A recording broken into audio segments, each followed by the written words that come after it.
दोस्तों, आप सुन रहे हैं चैनल छोटी सी बात वंदना के साथ। प्रस्तुत है रेखा राजवंशी जी द्वारा लिखी गई कहानी सच्चाई। तो चलिए कहानी शुरू करते हैं।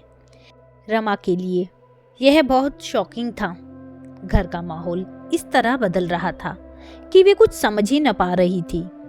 पिछले कुछ दिनों से वे देख रही थी कि घर में सबका एटीट्यूड बदलता जा रहा है। उन्हें यकीन नहीं होता था कि जो बहू उनका इतना ख्याल रखती थी अचानक धीरे धीरे क्यों उनसे कटने लगी थी। शुरू में तो ऐसा लगा कि शायद बेटे के दुबई में काम करने के कारण शिखा स्ट्रेस में आ गई होगी। बेचारी सारा घर अकेले संभालती है। दोनों बच्चे अर्जुन और सार्थक भी बड़े हो रहे हैं। उनकी पढ़ाई लिखाई, ट्यूशन का ध्यान रखना, सब्जी भाजी, आटा दाल मसाले कम है क्या? फिर घर की सफाई, बच्चों का यूनिफॉर्म, उनके स्पोर्ट्स, सब कुछ उसी के सर पर है। और उसके ऊपर काम। उसका डिजाइनर बुटीक है। उन्हें पता है आजकल बिजनेस चलाना आसान नहीं है। कोविड के बाद सब कुछ महंगा हो गया है। बिजनेस का बहुत टेंशन होता है। रमा को याद है जब वे शिखा की उम्र की थी तो इतना तनाव नहीं था, शायद इतना झमेला भी नहीं था। बच्चों को सादे तरीके से पाला, खेलते खेलते कब बड़े हो गए पता ही नहीं चला। कंपटीशन क्या होता है इसका भी कोई ज्ञान नहीं था। और बेटा बेटी दोनों अच्छे ही निकले। अब दोनों ऑस्ट्रेलिया में रहते हैं। बेटी प्रीति बड़ी है, 25 साल पहले शादी के बाद यहाँ आ गई थी। वह इंजीनियर है और उसका पति अजय भी एक अच्छे फर्म में है। बेटी का सिर्फ एक बेटा है जो अब आर्किटेक्ट का कोर्स कर रहा है। बहन के प्रेरित करने पर बेटा रोहित भी इंजीनियरिंग करके यहाँ आ गया। उसके लिए जाने कितने रिश्ते आए, पर बहुत देखभाल के बाद शिखा को ही उन्होंने पसंद किया। जब छुट्टियों में रोहित घर आया तो रोहित को शिखा से मिला दिया गया। पढ़ी लिखी, अच्छे नाक नक्श वाली, मॉडर्न पर शिष्ट शिखा उसे भी पसंद आई। उसे देखकर बातचीत करके अच्छा लगा। आनंद फानंद सगाई हो गई और 6 महीने बाद शादी की तारीख तय हो गई। रमा और अशोक की मुराद पूरी हुई। अपने बच्चों की घर गृहस्थी बसते देखना हर भारतीय माता पिता का ख्वाब होता है और अब यह भी पूरा हो रहा था। दिसंबर में शादी की तारीख तय हुई। जयपुर की गुलाबी सर्दियों में शादी की रस्में पूरी हुई। रमा ने बहू को देने के लिए सालों पहले से खूबसूरत जेवर बनवा कर रखने शुरू कर दिए थे। बनारसी साड़ियाँ और पश्मीना शॉल बड़े प्यार से सहेज कर रखी थी। एक तरह से जितना दहेज बेटी को दिया उससे ज़्यादा ही बहू के लिए भी जुटा लिया था। रिश्तेदारों को भी जी भर के कपड़े और मिठाई दिए। सबका आशीष और लाड़ प्यार लेकर शिखा इस घर की बहू बनी। शादी के बाद रोहित को वापस ऑस्ट्रेलिया जाना पड़ा। तब शिखा 3 महीने उन्हीं के साथ रही।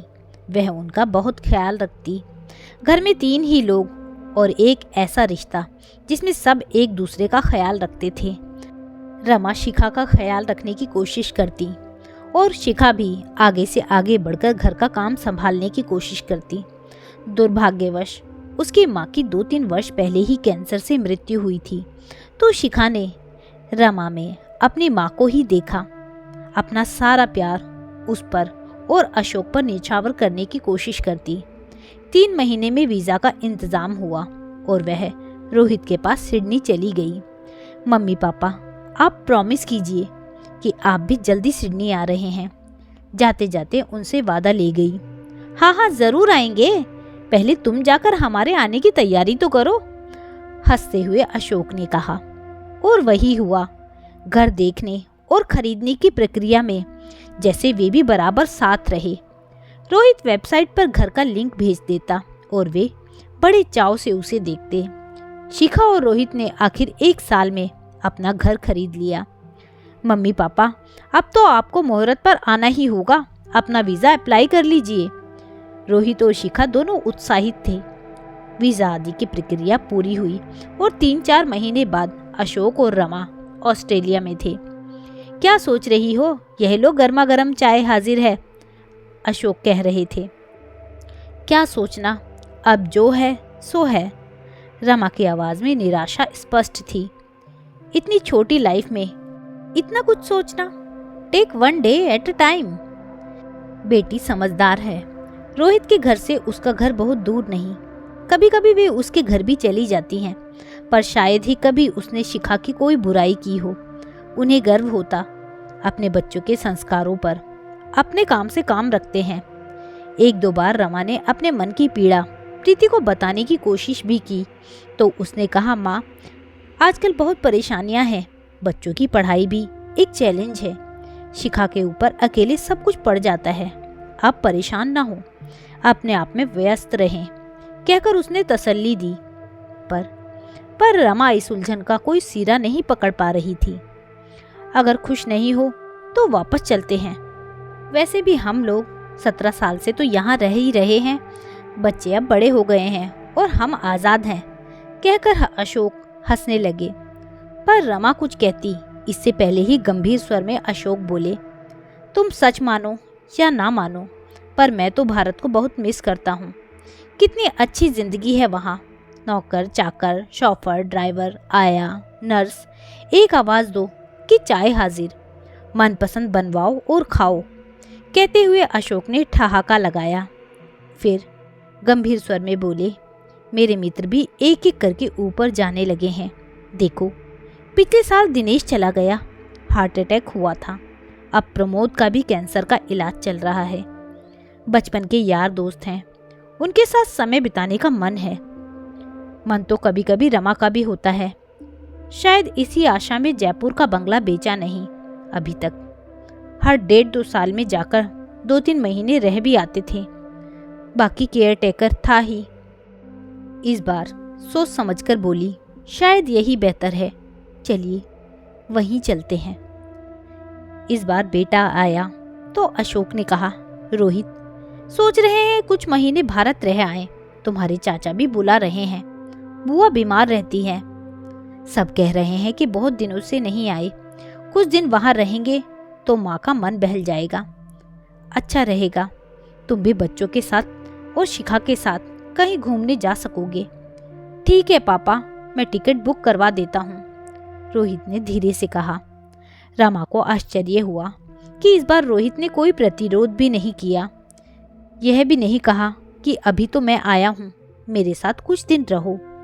आप लोग क्यों जा रहे हो? कब वापस आओगे? मन को ठेस लगी।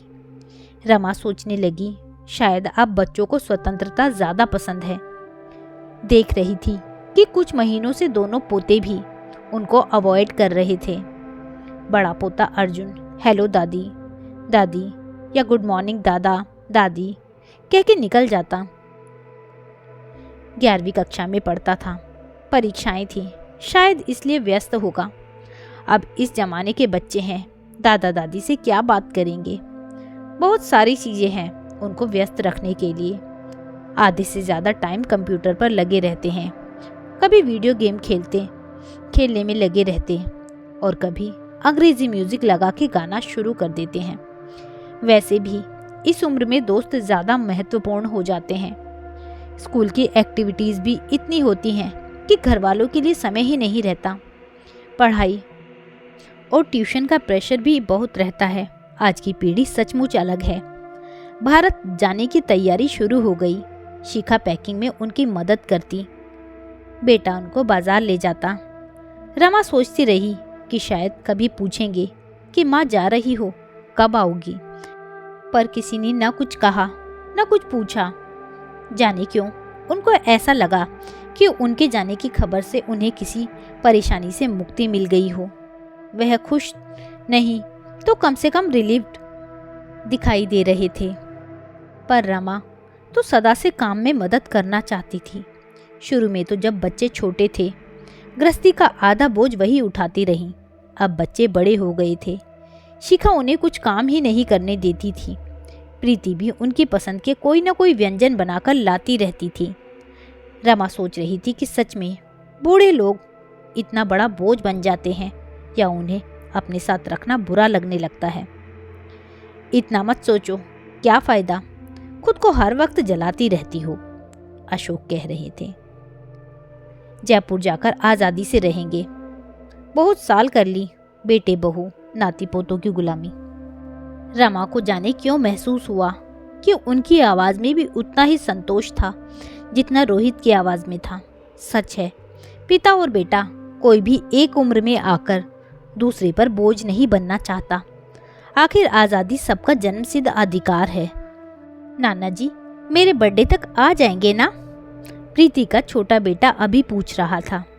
दादाजी जल्दी वापस आना, कहते हुए जब रोहित के छोटे बेटे सार्थक ने उनके गले में बाहें डाली तो एक पल को रमा के मन का सारा क्षोभ लुप्त हो गया। अगले दिन सुबह 10 बजे का फ्लाइट थी। 6 बजे घर से निकलना था। 1 घंटा तो एयरपोर्ट तक पहुंचने में लगता। रोहित ने उनके सूटकेस कार में रखे। जब वे कार में बैठे तो दोनों बच्चे सो रहे थे। शिखा उनको बाय करते हुए कहते हुए थोड़ी असहज लगने लगी, जैसे नजरें चुरा रही हो। शायद उसे आभास था कि सास ससुर को उसकी इच्छा से ही भेजा जा रहा था। रमा कितनी भी दुखी क्यों ना हो, पर उनका हाथ आशीष देने के लिए ही ऊपर उठा। जो भी हो, उनकी बहू है, इतने साल उनकी सेवा करती रही है। एयरपोर्ट के रास्ते में ही प्रीति का भी फोन आ गया था। रमा खुश हो गई। बच्चे प्यार करते हैं, अभी वे अवांछित नहीं हैं। इससे बड़ी तसल्ली और क्या होती। अगले दिन जयपुर पहुंचकर अपने आप को एक अपेक्षाकृत नई जिंदगी के लिए व्यवस्थित किया।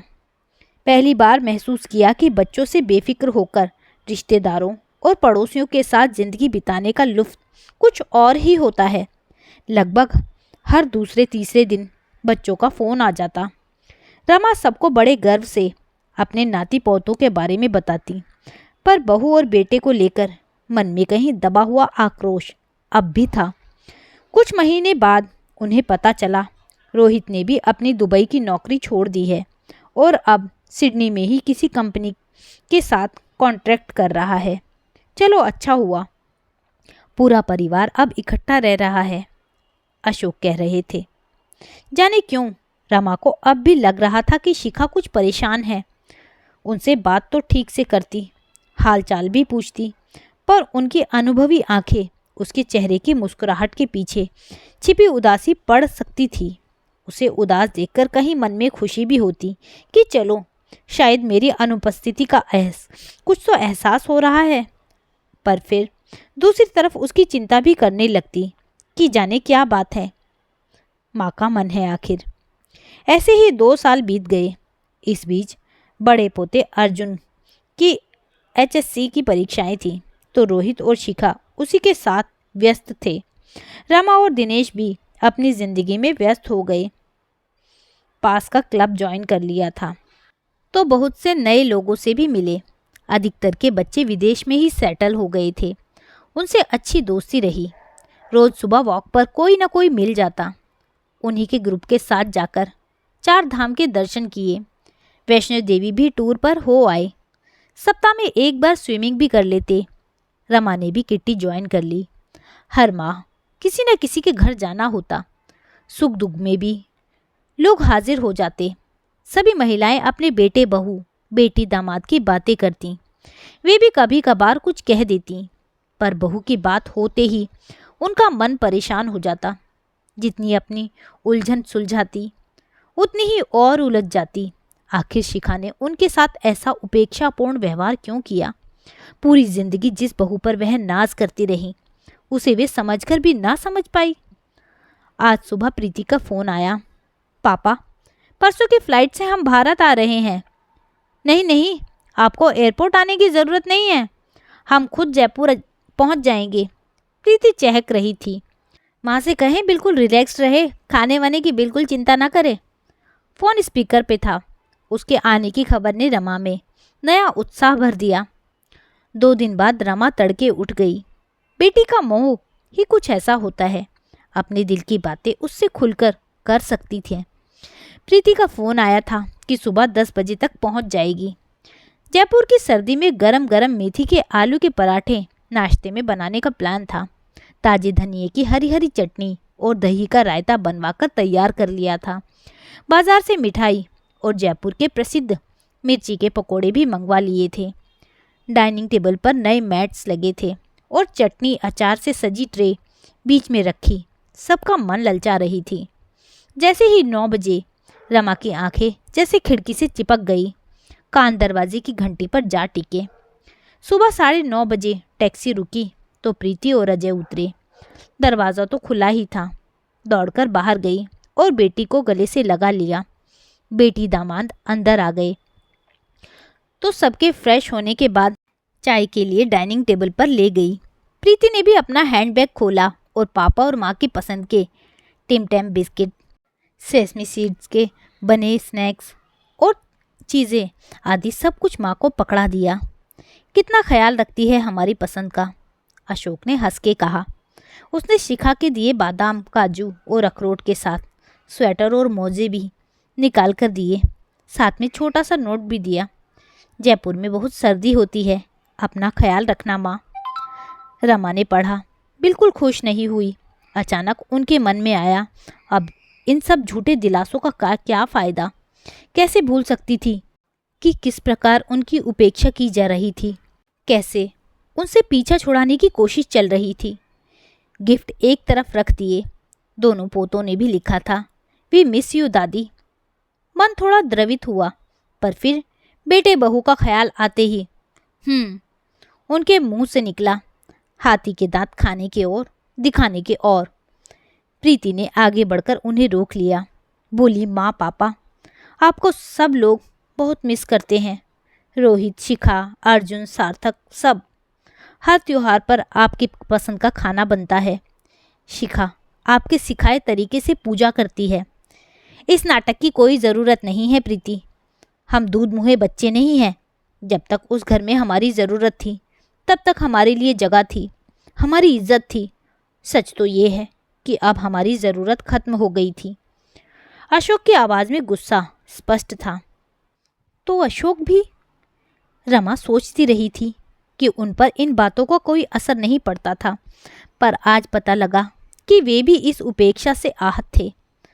माँ पापा आप बैठिए, मैं आपको कुछ बताना चाहती हूँ, जिसे सुनकर आप समझ जाएंगे कि रोहित और शिखा ने ऐसा क्यों किया। प्रीति उनका हाथ पकड़कर खींचते हुए उनके कमरे में ले गई। सोफे पर बैठकर उसने बताना शुरू किया।